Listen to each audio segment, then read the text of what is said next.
Maître Salah Debbouze, Azzoul. Nous sommes à Paris. Nous sommes très contents de vous avoir rencontré. Depuis le temps, on n'a que des contacts indirects et aujourd'hui, on se rencontre à Paris pour parler de vive voix sur la question qui nous tient beaucoup à cœur, la question du Mzab et des arrestations de la région de Mzab. Est-ce que vous pouvez nous faire un point sur la situation des détenus du Mzab, des trois grandes villes du Mzab, notamment Kamel Din Fakhar et ses amis? D'abord, permettez-moi de parler d'abord de la situation des droits de l'homme en Algérie d'une façon générale.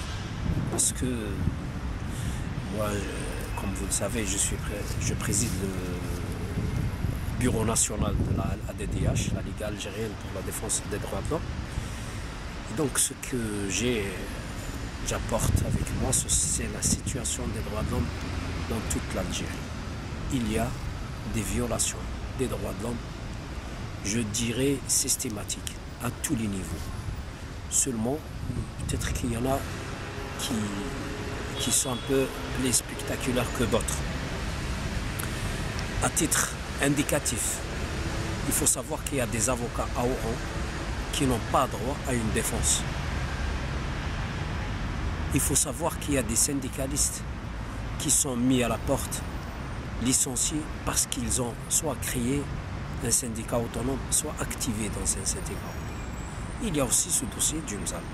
Mais comme votre question vient pour juste le dossier du Mzab, c'est vrai, c'est un dossier que la Ligue a travaillé.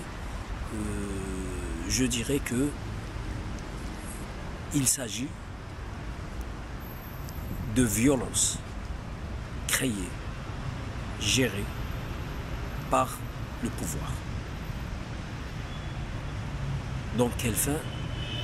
En tant que militant des droits de l'homme, je m'arrête ici et je dis à qui peut être intéressé de poser la question aux responsables de ce régime. Je dis que la violence à Mzab est une œuvre et c'est un programme prémédité, exécuté, géré par le pouvoir. Je ne le dis pas comme ça. Nous avons des indices, nous avons des preuves, pas seulement des indices. C'est quoi les preuves?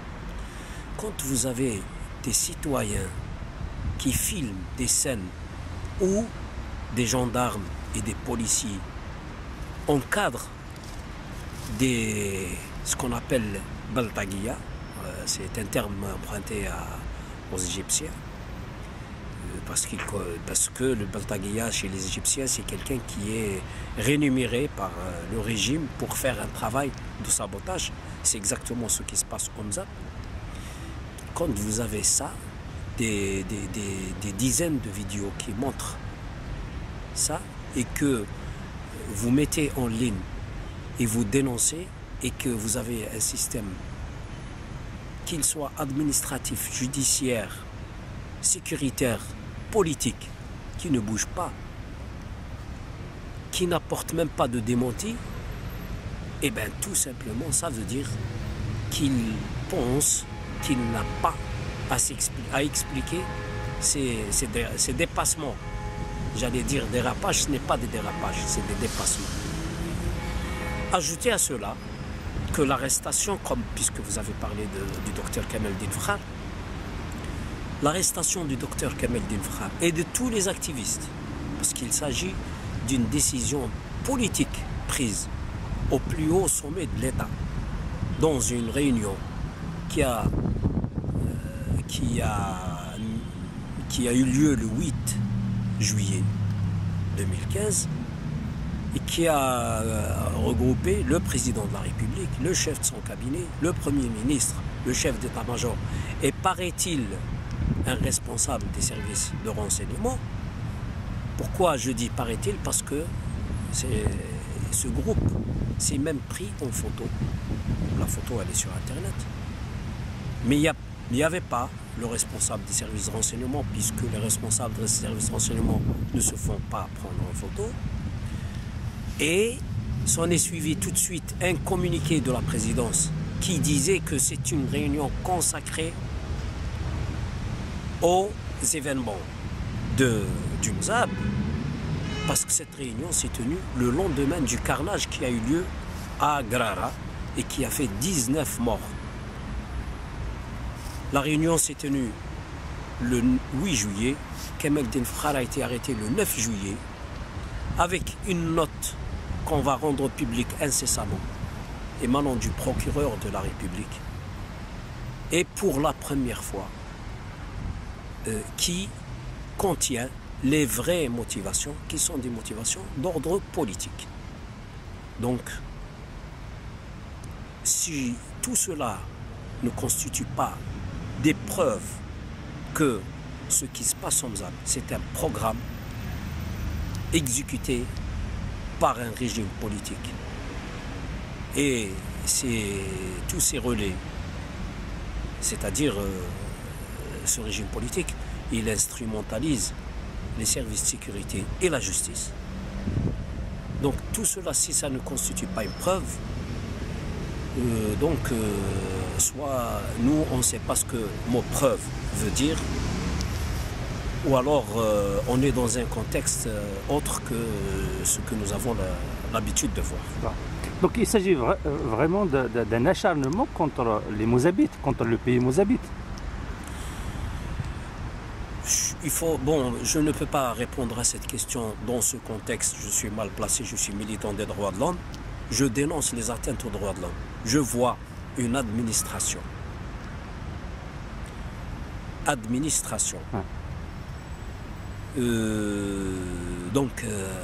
Qui programme des émeutes, les entretiens et l'exécute sans se soucier et de la population, et de l'opinion nationale, et de l'opinion internationale. Vous pouvez me dire les victimes, je vous dis qu'effectivement, au Mzab, il y a beaucoup plus de victimes. Nous, à la Ligue, on n'aime pas cette classification, mais je vous répondrai qu'effectivement, il y a beaucoup plus de victimes d'une part que d'une autre.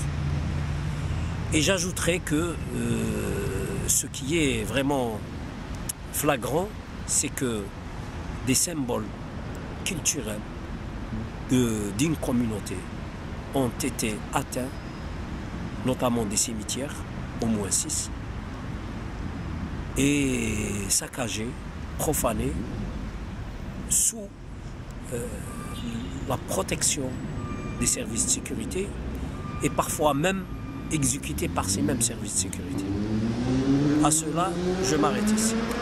Et est-ce que vous allez aussi reconfirmer aujourd'hui que le dossier de Kamel Denfkhar ou d'autres d'ailleurs, d'autres militants, d'autres activistes, sont judiciairement parlant vides?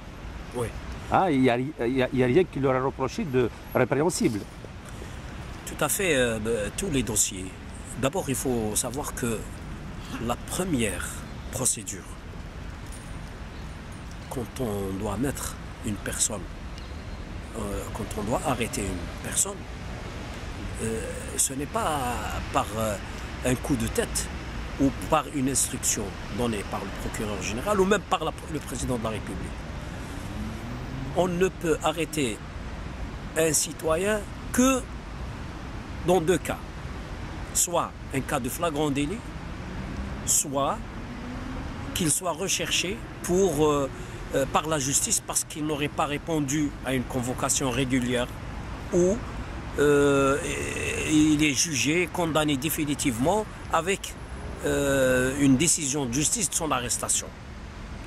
En dehors de ces 2 cas, on ne peut pas procéder à l'arrestation d'un citoyen. Or, tous les détenus, je dis bien tous les détenus, dans ce dossier du Mzab, ils sont arrêtés en violation de la loi. C'est-à-dire ils ne sont arrêtés ni en cas de flagrant délit, né dans le cadre d'une décision de justice rendue conformément à la loi. Mandat de dépôt, mandat d'amener ou des mandats délivrés régulièrement selon la procédure prévue par le code de procédure pénale. Donc, Frère Kameldine, qui en plus arrêté, lui, en dehors des heures de perquisition, à 9h30 du soir, et dans une mosquée, il faisait la prière de Tarawih, avec des tirs de sommation à l'intérieur de la mosquée, tout comme Hajjaj Nsardine, qui se dirigeait vers un chantier qu'il tenait, parce qu'il est ingénieur, architecte, et il tient un bureau d'études. Donc dans le cadre de ses activités professionnelles, il allait à son travail, ils l'ont arrêté, ils ont laissé sa voiture au milieu de la rue, ils lui ont mis les menottes, ils l'ont embarqué. Ensuite, ils lui ont formé un dossier judiciaire. Pourquoi je dis ça? Parce que Hajjaj Nsardine a déjà fait objet d'une arrestation et il y avait un dossier tout fait pour lui coller une affaire de tentative de meurtre. C'était en janvier 2014.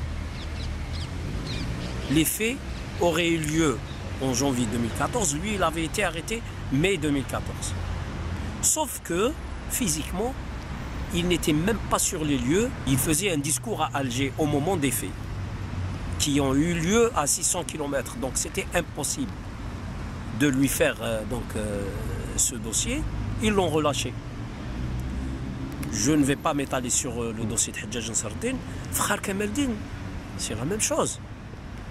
Il est poursuivi, il a comparu devant les juges une bonne centaine de fois. Et pour des faits très très graves. Il encourait à la peine capitale. Et plusieurs fois. Pas une seule fois. Au moins 2 ou 3 fois. Mais à chaque fois, il était relaxé à la fin. Mais cette fois, j'ai l'impression que la décision politique de l'arrêter avec les autres activistes, j'ai l'impression qu'il y a un peu d'entêtement de la part des gens qui ont pris cette décision. Et pour cela, il faut vraiment une mobilisation. Il faut vraiment informer l'opinion nationale et internationale sur la gravité des arrestations comme ça, parce que ça ne s'arrête pas au Mzab. Il y a des arrestations partout en Algérie, d'activistes. Et donc, c'est l'opinion nationale et l'opinion internationale qui doivent se mobiliser pour ces cas et pour beaucoup d'autres cas, pour qu'il n'y ait plus d'atteinte aux droits de l'homme en Algérie. C'est une condition sine qua non si on veut au moins installer un dialogue respectable entre tous les citoyens de l'Algérie pour se comprendre et pour construire quelque chose de respectable et qui respecte tout le monde.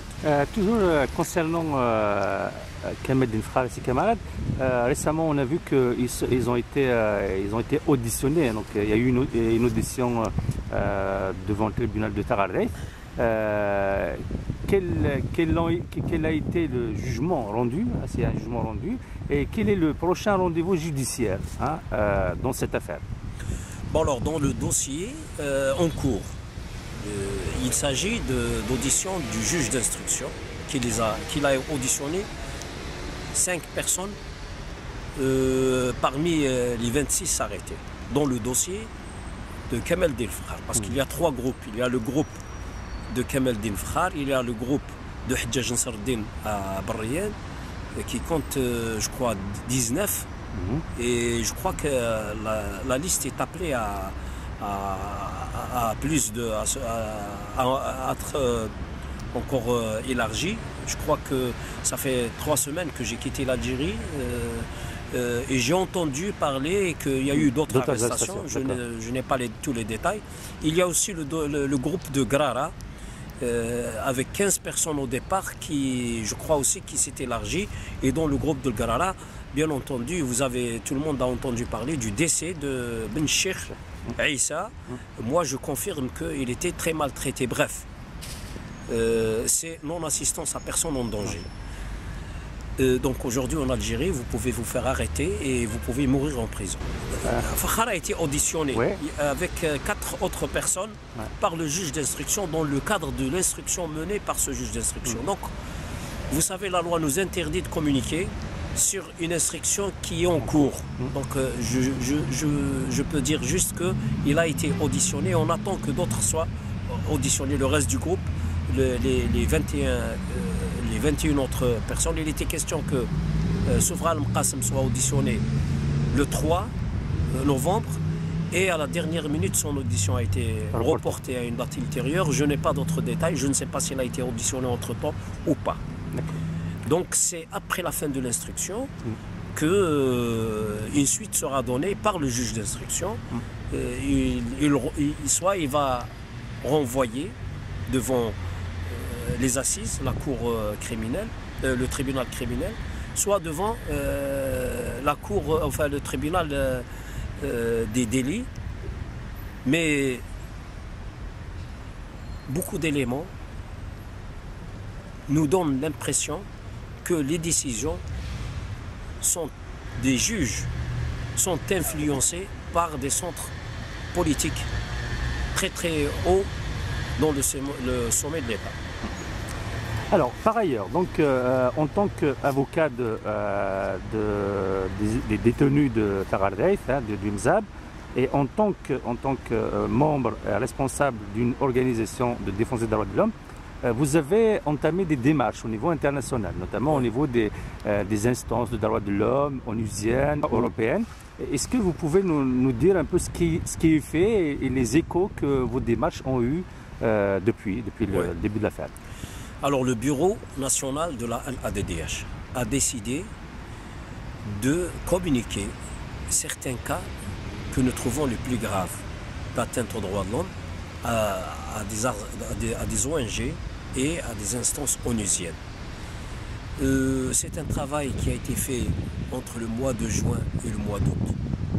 Et donc on a eu des échos. Parmi ces échos, on a été invité par Frontline Defenders à participer à la plateforme qui se tient tous les 2 ans à Dublin pour communiquer sur ce dossier, chose qui a été faite dans cette plateforme qui a eu lieu entre le 4 et le 6 novembre 2015. Et nous avons même lancé une pétition sur place pour parler des atteintes aux droits de l'homme en Algérie. On a pris 3 cas. Donc il figure les cas des détenus de Ghardaya. Et donc cette pétition a été signée sur place par des participants, la plupart des participants. Il y a au moins 70 nationalités sur papier. Elle est mise sur site internet et actuellement tous les jours il y a des signatures nouvelles. Nous avons une bonne vingtaine de nationalités qui l'ont déjà signé. Je profite de l'occasion pour lancer un appel à tous les gens qui veulent aider, parce que c'est un appel au gouvernement algérien pour respecter les droits de l'homme. Donc tous les gens qui veulent influencer et dire au gouvernement algérien que c'est trop, il faut arrêter de bafouer les droits de l'homme, je lance un appel pour qu'ils participent à la promotion de cette pétition qui se trouve, qui est en ligne, déjà dans ma page Facebook, vous pouvez la trouver. Aussi, nous sommes invités à exposer le cas à parler de la situation des droits de l'homme. Mais on nous a demandé de prendre un cas, surtout ils nous ont demandé de bien expliquer le cas de ce qui se passe à Ghardaya, ce qui s'est passé à Ghardaya, c'est ce qu'on va faire avec d'autres cas bien sûr, par certains députés européens. Ça va se faire à Bruxelles le 18 novembre et devant des responsables onusiens à Genève le 20 novembre. Donc je ne peux rien dire avant de voir ces rencontres parce que je suis invité, je ne sais pas dans quel cas. Comment que ça va être organisé. C'est après ces dates-là que je peux m'exprimer. Donc on essaiera d'ailleurs de se revoir après ces rendez-vous-là, peut-être pour faire un voix de vive voix, à partager avec ceux qui regardent Tamazra TV et qui lisent tamazra.fr. Et en attendant,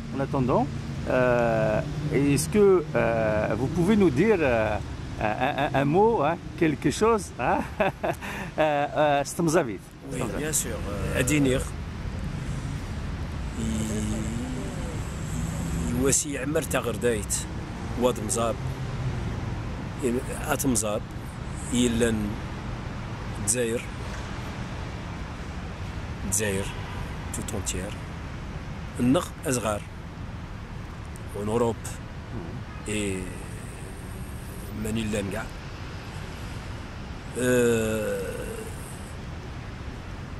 لازم نقيم كالم نخمم دا وحدي نخدم دا وحدي نحترم يمنا باش ميدنا نجمنا نحترم ما يلزمش انني باللي هاد النجمه هاد سبغ ميدن اسنطيحها غير ميدن باش ادبغ الحق يكون بتخسر ميدن ويطيحن ولا نشي ما يلزمش نطيحها غير ميدن بتخسر ميدن ويتسبين ولا نشي ما يلزمش نسبغ غير مي يلزم تكون غدا رجاز هاد احترم غيمانيك هاد لزم كاع ميدنا يحترمن شرايو ودياس سو خدام دو عزام دو كوتر تنمير تنمير